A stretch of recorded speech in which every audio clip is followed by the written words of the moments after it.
Hello everyone, स्वागत है आपके इस यूट्यूब चैनल पे। इस वीडियो पे हम लोग डिस्कस करने वाले हैं जो गुस्सा आता है उसको हम लोग कैसे कम कर सकते हैं। तो जो ऑथर है यहाँ पर कुछ स्टेप बताए हैं, उसके बारे में हम लोग डिस्कस कर लेते हैं। तो कॉन्सेप्ट पहले आपको इस वीडियो को बता देता हूँ कि इस वीडियो से आपको क्या क्या सीखने को मिलेगा। कॉन्सेप्ट ये है कि आप गुस्से के बारे में जानेंगे और गुस्सा किस पर निकलता है उसके बारे पे समझेंगे। और गुस्सा को कम करने के लिए जो ऑथर ने जो कॉन्सेप्ट बताया है, जो टिप्स बताए हैं, उसके बारे में हम लोग इस वीडियो पे डिस्कस करेंगे।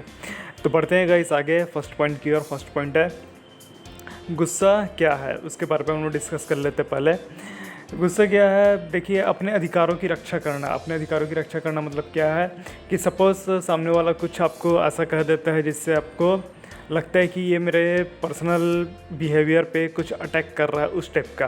तो आप अपने अधिकारों के लिए जो आपका एक फीलिंग निकलता है उसको हम लोग गुस्सा बोल सकते हैं। दूसरी जो चीज़ है, ये एक प्रकार का फ्रस्ट्रेशन है बोल सकते हैं। आप फ्रस्ट्रेट हो जाते हैं सामने वाले के बिहेवियर से, या कभी कभार अपने से फ्रस्ट्रेट हो जाते हैं। या फिर इसको ऐसा समझिए, जब आप कुछ काम कर रहे होते हैं और आपको एक्सपेक्टेड रिजल्ट नहीं मिलता है, तब आप खुद से फ्रस्ट्रेटेड हो जाते हैं। तो वो भी एक प्रकार से गुस्सा है। आप सामने वाले से भी गुस्सा हो सकते हैं और खुद से भी गुस्सा हो सकते हैं। ठीक, अब अगली पॉइंट की ओर चलते हैं कि गुस्सा के कारण क्या है, किस कारण से आपको गुस्सा आता है। गुस्सा किसके कारण आ सकता है? देखिए, रोजगार के कारण हो सकता है गुस्सा। आपको विचारों को मेल ना होना, जैसा बता चुका हूँ कि आपके जो विचार है और सामने वाले के विचार है दोनों मेल नहीं खा रहे हैं, तो उसके कारण आपको गुस्सा हो सकता है। अकेलापन, लाइफ में अकेलापन जो रहता है, लोनलीनेस रहता है जो, उसके कारण भी गुस्सा आ सकता है।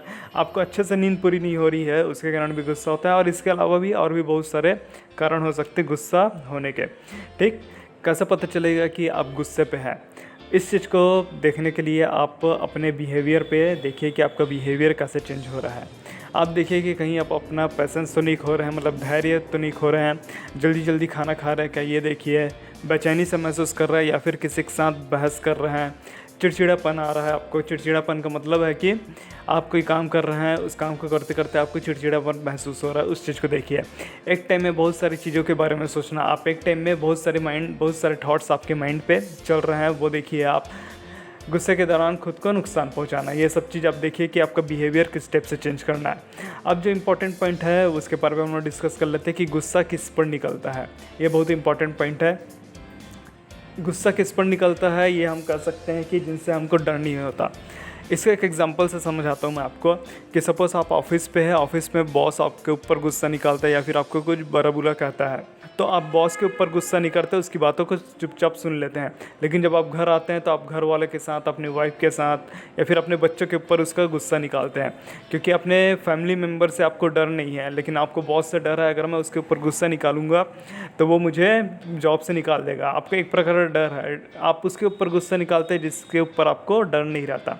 तो इस चीज़ को ध्यान पे रखिए। अगली जो पॉइंट है उस पर बढ़ जाते हैं हम लोग आगे।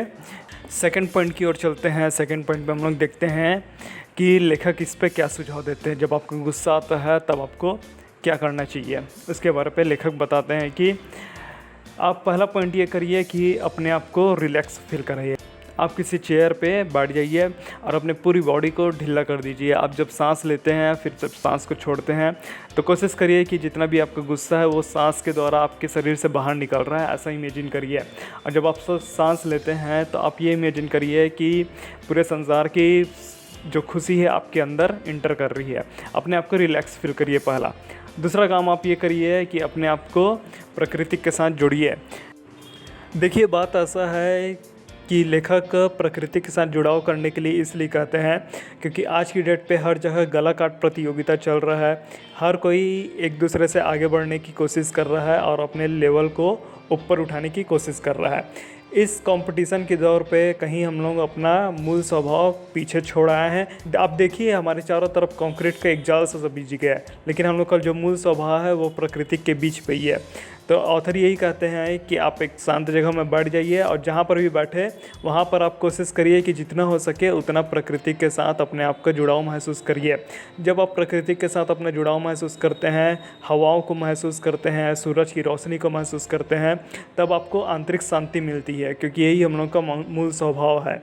अपने मूल स्वभाव को ही जानकर हम लोग अपनी लाइफ को हल्का रहकर बहुत आगे तक जा सकते हैं। अपने आप को नेचर के साथ जुड़ाव महसूस करिए। कैसे महसूस कर सकते हैं इसको, कि सपोज़ आपके बॉडी पे सन की किरणें आ रही है, सूरज की रोशनी आ रही है, तो आप महसूस करिए कि मेरे उस बॉडी पे सन की किरणें आ रही है और मुझे पॉजिटिव एनर्जी दे रही है, इस टाइप का देख सकते हैं। दूसरा बात ये देख सकते हैं, अपने माइंड को एक बहुत ही शांत झील की तरह देखिए, शांत झील की तरह देखिए जिसमें से पानी की आवाज़ धीरे धीरे आ रही है।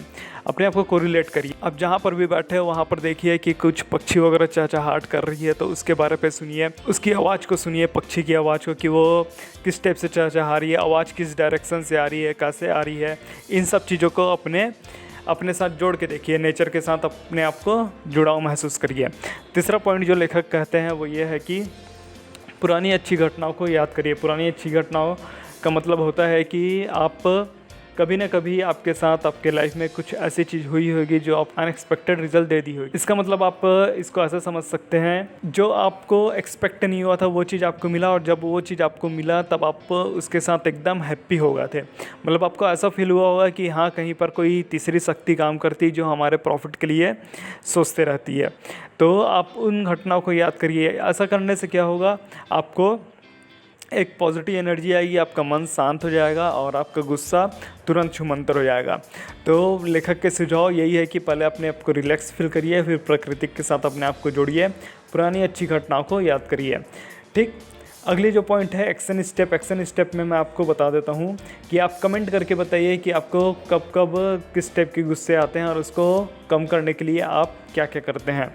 और जो बुक का मैं यहाँ पर बता रहा हूँ, जिस जो राइटर की बुक है, उस बुक का लिंक जो है मैं आपको डिस्क्रिप्शन में दे दूँगा, आप वहाँ से जाकर परचेस कर सकते हैं। एक बार ये बुक को ज़रूर पढ़िए, आपको बहुत अच्छा लगेगा। तो होप यू गाइस आपको समझ आ गया होगा कि गुस्सा क्या है, गुस्सा के कारण क्या है और कैसे पता चलेगा आप गुस्सा में, गुस्सा किस पर निकलता है। ये भी बहुत इंपॉर्टेंट है। और लेखक के सुझाव भी आपको समझ आ गए होंगे कि आपको जब गुस्सा आए तो क्या करना है।